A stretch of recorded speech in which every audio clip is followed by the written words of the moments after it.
Hey again, YouTube, StickGuy187. I mentioned that I was going to Kydex something for the Cold Steel Norse Hawk. This is actually the final version of it. I'll show you in a second. I took off the hockey tape and kind of fixed it up a bit. But I decided to make that Kydex sheath for it. And I figured I'd show you guys some of how I make the Kydex sheaths. I'll also see if I can put in some pictures, or I'll show you a separate video of how to make your own Kydex press. It's really cheap. You can do it for about $12–15 if you have the clamps already. Otherwise, the clamps are probably the most expensive part at $8 a piece for a good one. So anyways, back to Cold Steel Norse Hawk. I did name it. I'll tell you the name of it at the end of this video. It was actually inspired by the sheath. But anyways, the final product, I took off the hockey tape and I actually by hand put those grooves in. But I decided the hockey tape, it just didn't fit. Plus, taking this axe head off, the hockey tape at the bottom, I kept double wrapping it to keep it from sliding off. And without sanding this down quite a bit, the hockey tape was getting in the way. So I took that off and went ahead and did a burn pattern on the high points. Now, I don't know if you can tell, but this is freehand, just with a Dremel. I couldn't get to a lathe to put in the grooves. But then I just burned it with a torch. And then I finished the whole thing off. I decided to take off that varnish. So I did a quick sanding. And I finished the whole axe handle off with beeswax. I just heated up the beeswax and then polished it in. Actually, if you're really careful, you can put the hickory handle in the oven at about, well, pretty much the minimum that your oven will turn on. Mine goes on to about 100 degrees Fahrenheit. And I put it in there for just long enough for it to get warm to the touch. And then I took the beeswax on actually an old sock and just rubbed it in that way. And it works great. What I like is it's not too tacky, but it still gives me a good tack on the handle. And it gives me a nice waterproof seal. It's actually kind of cool looking overall too. It gives you almost a very similar finish to a mineral oil or something like that. But let's go to the video on how I did the Kydex sheath, and then we'll come back and I'll show you guys the sheath and the final design that I decided on. So here we go. So here's my axe head, and what I've done is I've basically traced out on a piece of paper the pattern I wanted, and then of course cut out the paper to use as a template. And I've done it slightly oversized so that I've got a little bit of extra space to go, and I've marked what needs to fold in where. So the final product will probably have to be modified a little bit, but it'll wrap around like that. Try not to knock this off.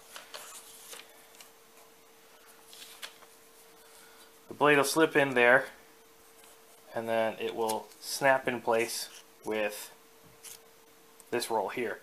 This up here is actually so that I can do a hang from my belt using a D-clip. I'll just pop a couple of rivets right in there. Now, I've set the oven at 300 degrees, and it's just about ready.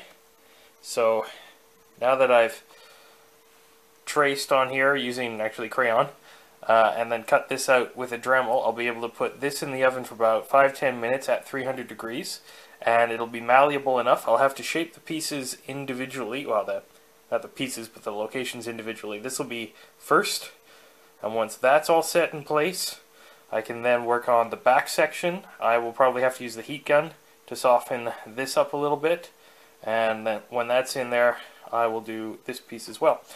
And I'll come back to you guys as soon as I finish doing that. So what does the final product actually look like? Well, this is the final product. I've got it slung baldric style so that it doesn't have to be on my belt. I can put it on top of an overcoat. If I'm carrying a backpack, I can put it under the backpack straps, or I can put it over top. I've given myself about 3 feet of extra length on the strapping, so any size person can wear it. It'll also shrink down so that my 5-foot-tall girlfriend can actually wear it, and it will just hang comfortably at their hip. I've done 2 little swivel spring clips. The reason I went for the swivel is I find that they settle more naturally and they make for a more comfortable position on my hip, basically. So enough about that, let's get to how the sheath looks. So this is the final product.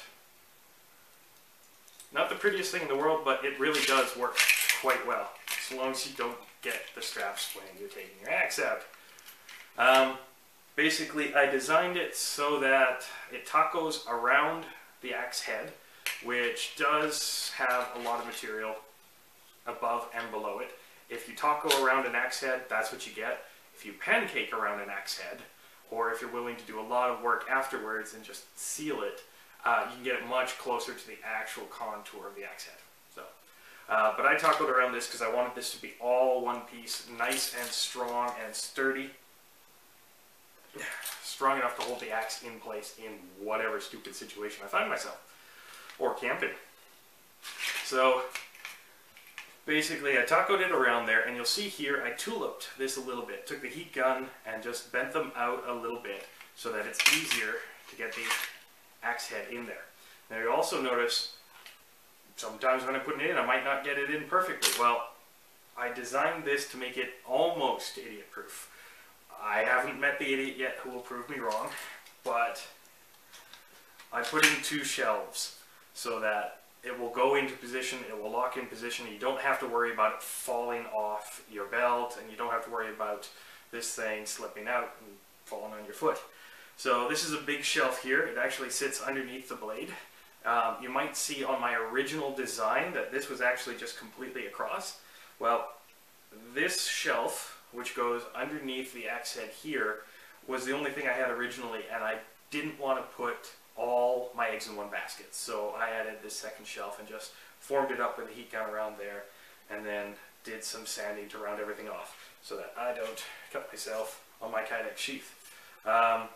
Did a D-ring at the top just to keep everything flat and to keep it easier for it to swing free on my belt, and then just riveted everything in place. This, I don't even know what you would call that, tail, we'll call it, is to keep everything forward so that it locks in place. Basically, I designed the axe, the sheath, so that if I put it in and I've got it cocked back really, really far, so long as I get it in the lead portion of the sheath, it will self-right. Or if I've got it way the hell back here and I get it in, it's a simple matter to slide it past that tail, and then it seats. And I mean, it really seats. So, I'm not going to hang off the ceiling with it. I don't want to bugger it up too much. But yeah, simple overall design. Feel free to copy it if you guys want. You know, I might do up another one where I taco around the end, and I do a strap along the back for maybe a belt carry, maybe a smaller tomahawk, or a little survival hatchet, something along those lines. I kind of like how this came out, especially considering, guys, I'm no expert on this subject. I just kind of pick things up and do them how I want.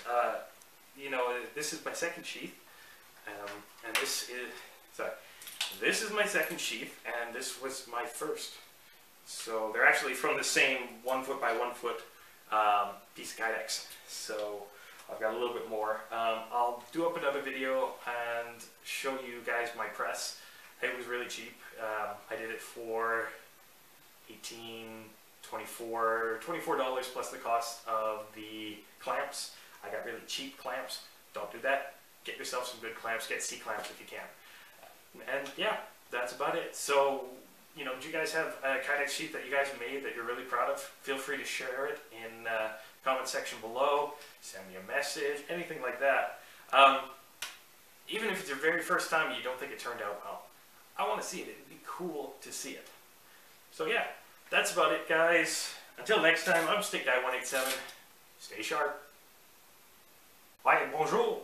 Sorry, guys. I realized I forgot to actually tell you the name that I came up with for the axe. I said I'd do that. And also, I'm going to share the name that the sheath got. It was my second sheath. the name of the sheath inspired the name of the axe. So, yeah. And it's cold in here, so I'm wearing my hat. And I love my hat. Bald guys love hats. Especially in wintertime. But I don't need the ear flaps. Like, make me look like Daryl from the, what was it, Bob Newhope show? Bob Newthorne? I don't know. It's my brother Daryl. My other brother Daryl. Half of you are too young to even remember that. Okay, so actually, I realized that since this whole baldric setup and the sheath setup was kind of like holding something impossible for me, I named it after something impossible from Norse mythology. The fetters of Fenrir, which is Gleipnir, which was made of the sinew of a bear, the spittle of a bird, hair of a fish, beard of an old woman, the roots of a mountain, and the sound a cat makes, which was forged into an unbreakable chain and used to lash down Fenrir.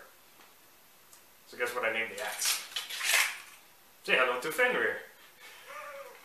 I know, I'm a dork, and I do tend to do things on a theme, don't I? But, yeah, sorry. So, yeah, that's the name of my axe. So, until next time, guys, I'm Stick Guy 187. Stay sharp. And warm.